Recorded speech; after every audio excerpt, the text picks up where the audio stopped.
Mungkin kula batas. Coba. Tapi gawe rak buku sing nang omah kan rak kan gede maksudnya wis ah. Iya, terlalu kegeden. Itu hadis nomor berapa? Hadis 44.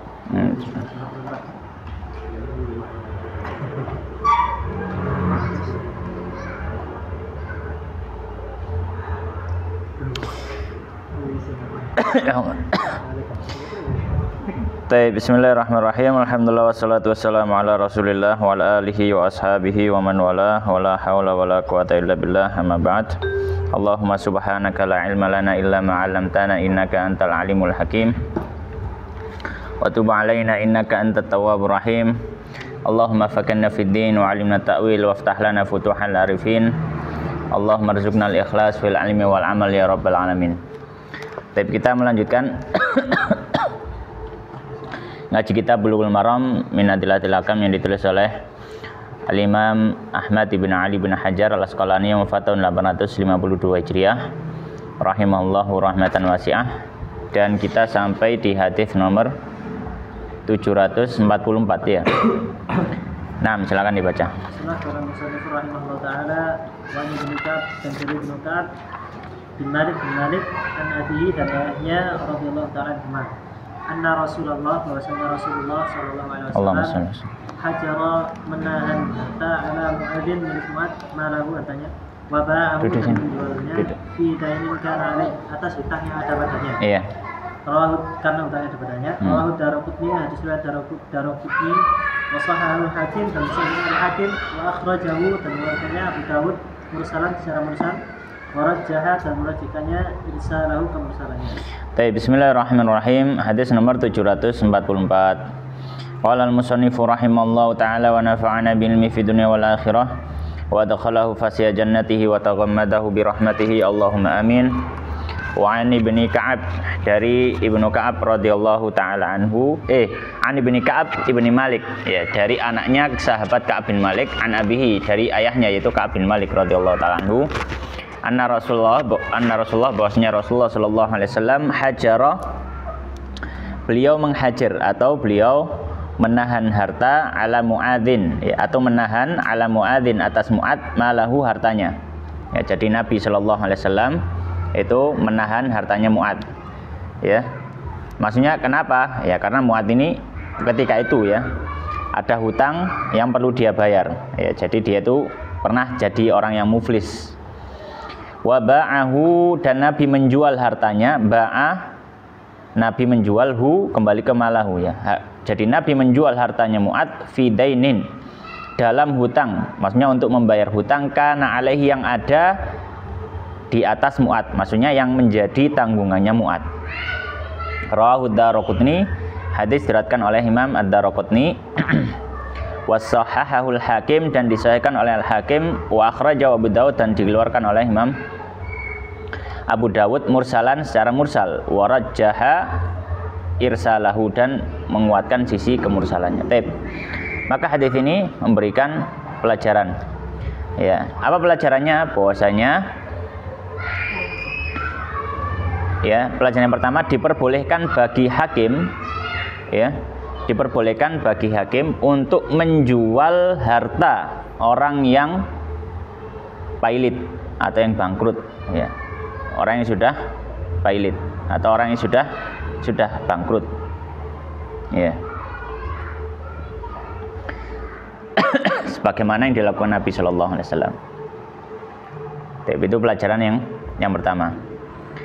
Kemudian pelajaran kedua, diperbolehkan bagi hakim ya untuk menghajar atau apa istilahnya itu menahan harta orang yang pailit ketika diberi atau diminta oleh para penagih hutang ya, ketika diminta oleh para penagih hutang ya. Ini yang kedua. Maka kalau misalkan penagih hutangnya diem semua, maka hukum asalnya hakim nggak boleh tiba-tiba dia langsung nyita gitu, nggak boleh. Jadi harus ada laporan dari para penagih hutang. Pelajaran ketiga, hukum menahan harta atau hajar karena sebab hutang dan pailit ya, hanya boleh dilakukan oleh hakim atau otoritas setempat. Tidak boleh dilakukan oleh perseorangan atau kelompok. Ini penting. Ya. Maka nggak boleh misalkan ya, ada misalkan taruhlah pihak swasta. Jadi ini harus resmi, harus resmi. Kalaulah dia pihak swasta sudah diberikan izin memang oleh negara. Maka kalau ada pihak swasta, dia tidak diberikan izin oleh negara, tidak punya izin dari negara. Kemudian dia memberikan hutang kepada seseorang, sampai orang itu jatuh bangkrut, nggak bisa membayar hutangnya. Maka nggak boleh pihak swasta ini tiba-tiba dia langsung nyita rumahnya orang itu atau nyita barangnya, nggak boleh. Kenapa? Karena hak untuk menyita kemudian menahan orang dari hartanya ini hanya boleh dilakukan oleh pemerintah. Nggak boleh oleh pihak swasta, individu atau kelompok nggak boleh. Ya. Maka kalau misalkan, Ustaz, bagaimana kalau misalkan bank nyita dan seterusnya? Maka kalau banknya berizin, ya, makanya diperbolehkan. Tapi kalau banknya tidak berizin, makanya tidak diperbolehkan. Hak untuk menyita kemudian dia yang jual dan seterusnya kemudian, maka ini tidak diperbolehkan. Ya. Maka di sini, ya, dalilnya apa di sini? Bahwasanya Nabi SAW yang menghajar. Kita tahu di situ ada para sahabat yang lain yang mereka nagih hutang pada Mu'ad. Tapi mereka menghajarnya nggak melakukan sendiri, tapi apa? Lapor ke Nabi, baru Nabi yang menghajar.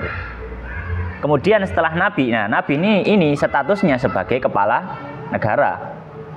Maka statusnya Nabi sebagai pemimpin, pemerintah yang sah. Ya, maka Nabi SAW ketika itu yang menjualkan, kemudian membagikan. Ya. Baik. Hadis berikutnya. Hadis berikutnya 345. Wan Ibnu Umar, dari Ibnu Umar radhiyallahu ta'ala anhuma, qala, dia berkata, "Uritu, aku menawarkan." Uritu, aku dihadirkan. Uritu, aku dihadirkan ala Nabi, kepada Nabi sallallahu alaihi wasallam. Yaumul Uhud, pada hari Uhud, wa ana mu'arba surata sanah, dan aku adalah anak berusia 14 tahun. Falam yujizni, maka tidak membolehkanku. Maka tidak membolehkanku. Wa uritu alaihi, dan aku dihadirkan alaihi atasnya Khandaq, pada hari Khandaq, perang Khandaq. Wa ana, dan aku ibnu khamsa surata sanah, yaitu anak berusia 15 tahun. Fa'ajazani, maka membolehkan kepada mengizinkan padaku. Muttafaqun alaih, hadis riwayat Bukhari Muslim. Wa fi riwayatin lil Baihaqi. Oh iya. Yeah. Wa fi riwayatin lil Baihaqi, dan pada riwayat lil Baihaqi, falam yujizni, maka tidak membolehkan mengizinkanku. Walan yarani, dan tidak melihatku, balagtu, anak yang balagh. Wasal Ibnu Khuzaimah, dan disahihkan Ibnu Khuzaimah. Baik, bismillahirrahmanirrahim. Qala al-musannifu rahimallahu taala, hadis nomor 745.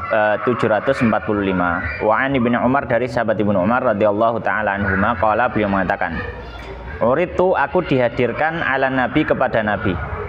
Jadi suatu ketika sahabat Ibnu Umar ini dibawa oleh sahabat yang lain, dihadirkan kepada Nabi yauma Uhudin, pada hari perang Uhud. Tujuannya apa? Ya, para sahabat ingin tahu anak ini sudah wajib perang belum.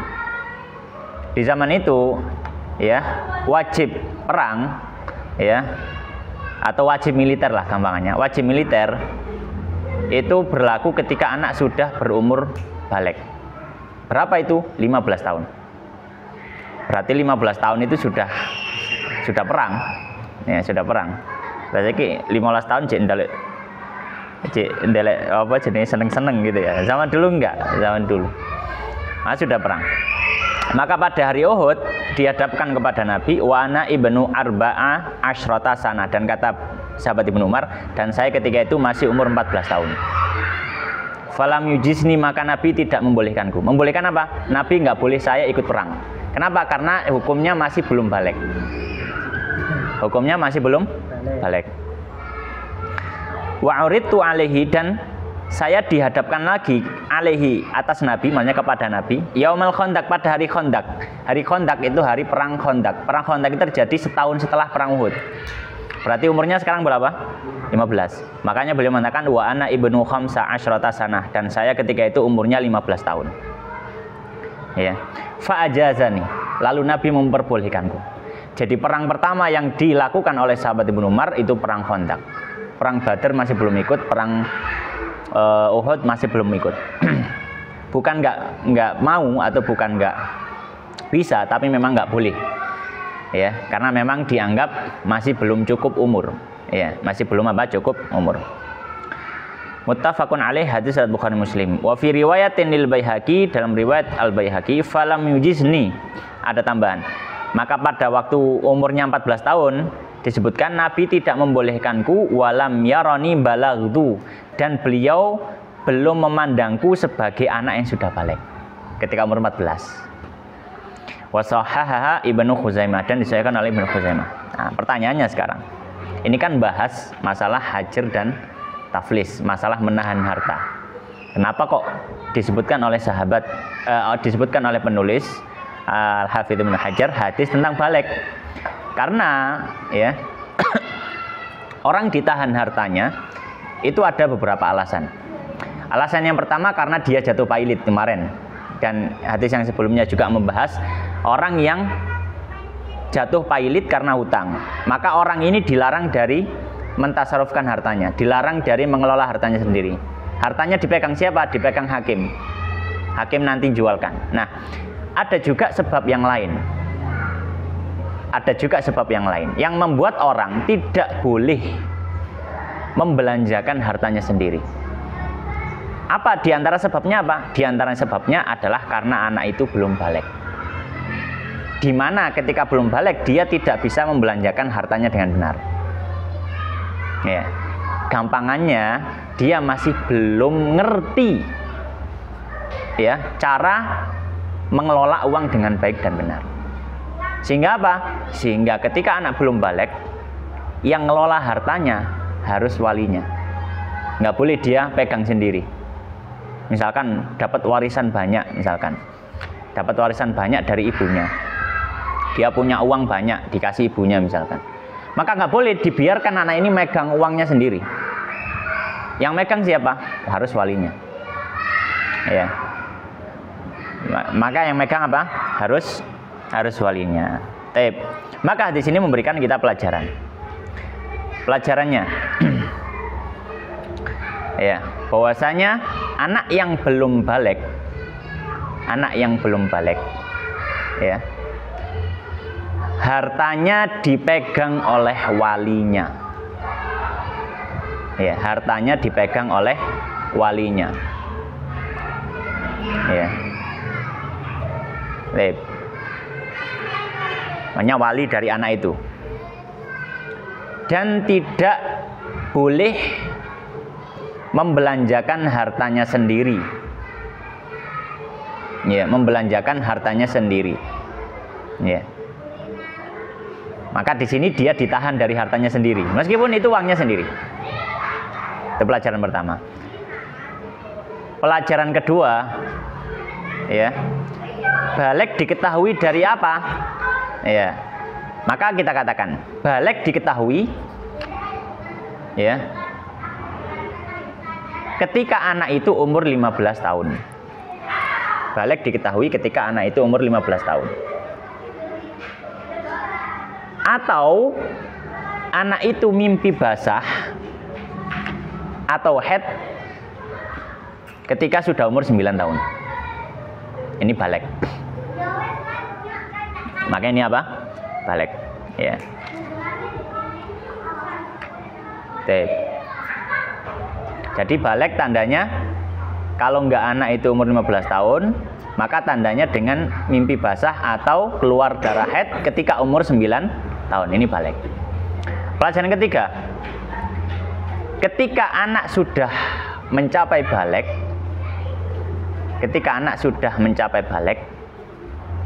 maka wali memberikan hartanya kepada anak tersebut, mengembalikan. Ya, ketika anak sudah mencapai balik, maka wali memberikan harta kepada si anak tersebut. Ya, supaya dikelola sendiri. Supaya dikelola sendiri. Ya.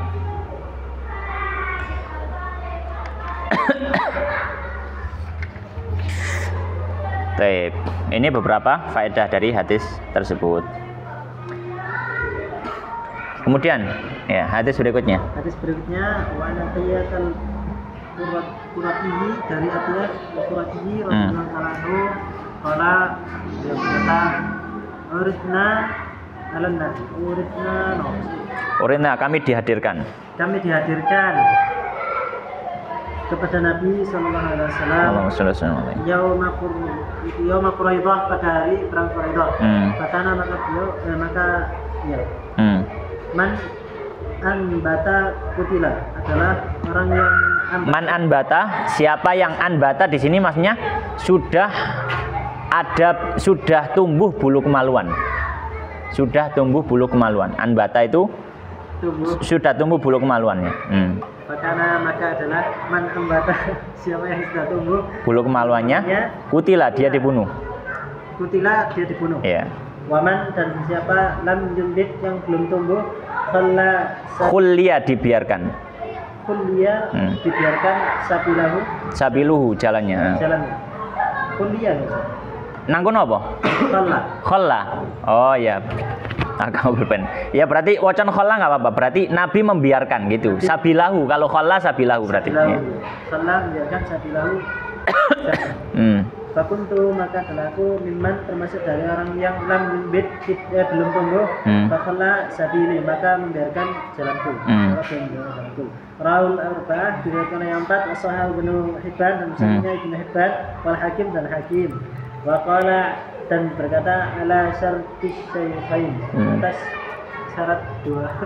Ya sesuai syarat Bukhari Muslim. Syaikhain dua Bukhari Muslim. Atas syarat Bukhari Muslim.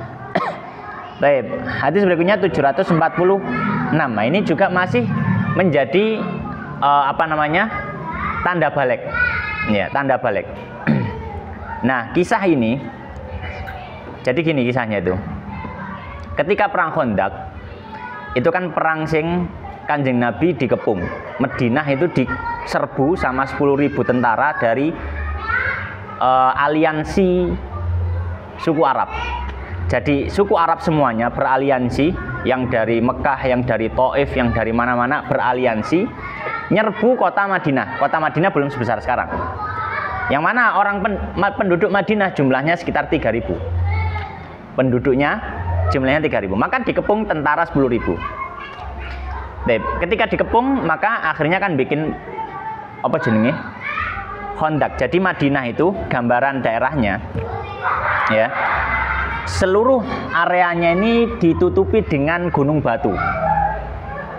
Ya, jadi dari arah dari arah utara, barat, timur iki gunung batu.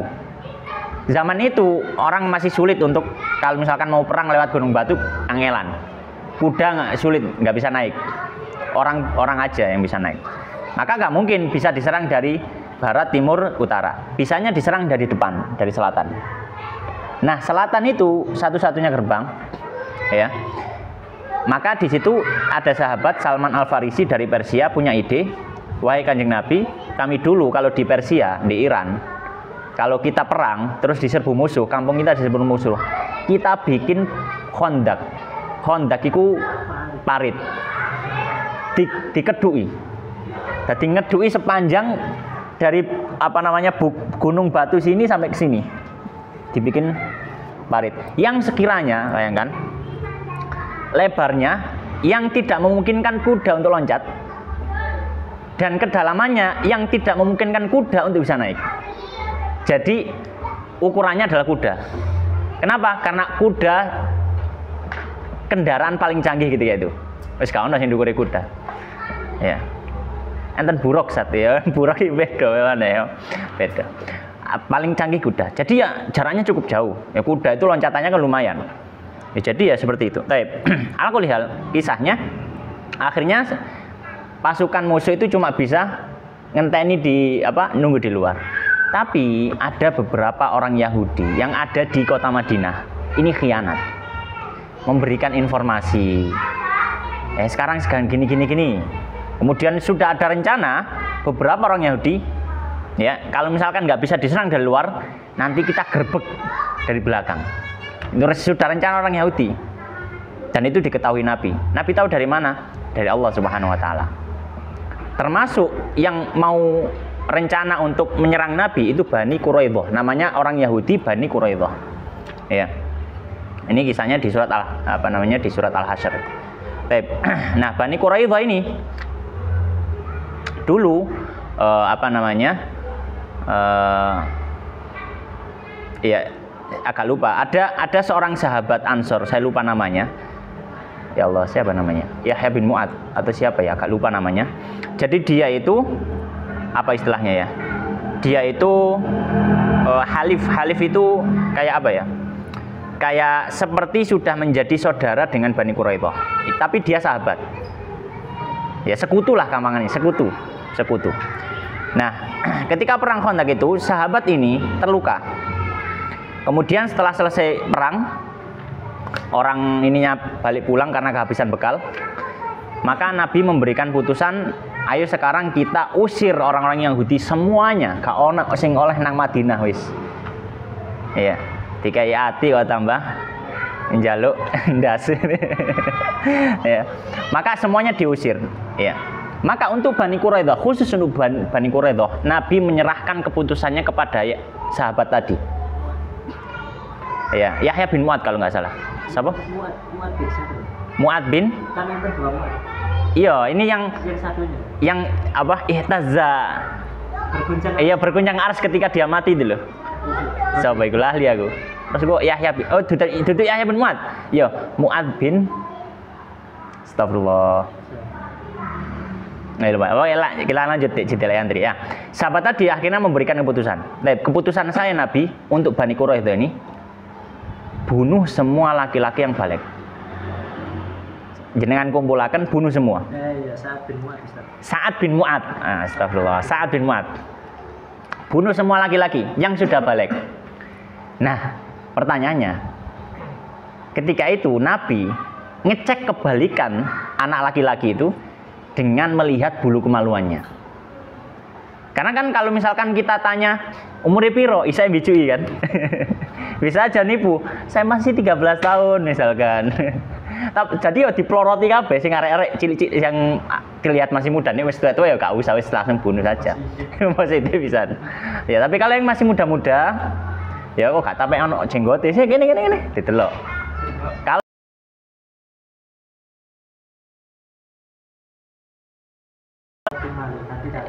iya nggak apa-apa, ganti data. Maka dibunuh. Iya. Nah, itu kisahnya seperti itu. Makanya di sini dikisahkan wa an Atiyah al-Quradiyah. Atiyah ini termasuk orang Yahudi ketika itu. Bani Quraidah al-Quradi. Tapi setelahnya masih Islam jadi sahabat. Kalau beliau mengatakan uridna ala nabi, kami dulu dihadapkan pada Nabi sallallahu alaihi wasallam yaumal Quraidah, pada hari Quraidah. Fakana, dan pada waktu itu man anbata, siapa yang sudah tumbuh bulu kemaluan, kutilah, dia dibunuh. Karena tadi ada keputusan tadi. Waman lam yunbit, dan siapa yang belum tumbuh bulu kemaluannya, khulliya sabiluhu atau khalla sabilahu, tergantung naskahnya ya. Maka dibiarkan dia, maksudnya dibiarkan bebas. Karena dianggap belum balik. Fakuntu mimman lam yunbit. Maka aku ketika itu termasuk anak-anak yang masih belum tumbuh bulu kemaluan, maksudnya belum balik.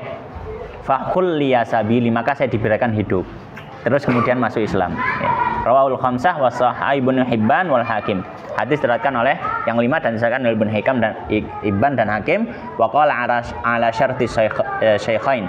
Dan Al Hakim mengatakan ini sesuai syarat Bukhari Muslim. Maka hadis ini memberikan pelajaran ya tentang tanda balik. Apa pelajarannya? Sebagian ulama berpendapat jika balik tidak diketahui dari umur atau haid atau apa namanya, mimpi basah, maka bisa dilihat dari tumbuhnya bulu kemaluan. Bisa dilihat dari tumbuhnya bulu kemaluan. Ya. Tapi ini sebagai solusi terakhir. Hukum asalnya yang delok umur utawa head utawa mimpi basah. Ya, solusi terakhir. Dan ini pendapat sebagian ulama. Ya. Pendapat sebagian ulama. Baik, hadis berikutnya. Hadis berikutnya, Amr bin Shu'aib, dan dari Amr bin Shu'aib, anaknya dari ayahnya, anjatihi dari kakaknya, anna Rasulullah bahwasanya Rasulullah sallallahu alaihi wasallam, Allahumma shalli alaihi wasallam, la yajuzu, tidak diperbolehkan untuk seorang perempuan. Artinya ini memberi untuk memberikan hartanya illa kecuali biizni zaujiha, atas izin suaminya. Wabilah dan dari lafaz dan di lafaz lain, la yajuzu, tidak boleh limra'atin, bagi seorang lil mar'ati, bagi seorang perempuan, amrun, melakukan sesuatu. Iya. Fi maliha, atas hartanya, idza apabila malaka, memiliki zaujuha, suaminya, ismataha pernikahannya.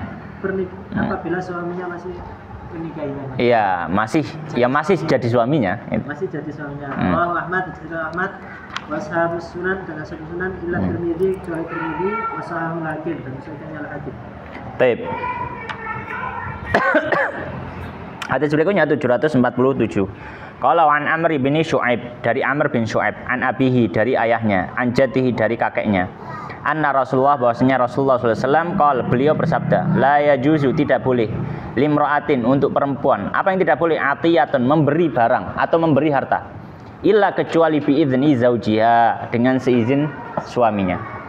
Wa fil lafdhin, dalam lafaz yang lain, la yajuzu lil mar'ati, tidak boleh bagi perempuan, amrun, melakukan sesuatu, fi maliha, dalam hartanya sendiri. Kembali pada perempuan.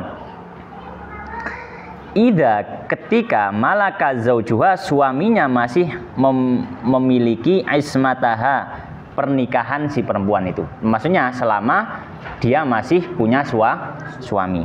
Rawahu Ahmad, hadis riwayat Ahmad, washabus sunan, dan ashabus sunan, illa Tirmidzi, kecuali Tirmidzi, wasahhahul Hakim, dan disahihkan oleh Imam Al-Hakim. Taib. Zahir hadis ini seolah-olah menunjukkan kalau istri punya harta sendiri. Karena gini, yang perlu difahami bahwasanya ketika terjadi pernikahan itu tidak menggabungkan harta. Pernikahan tidak menggabungkan harta.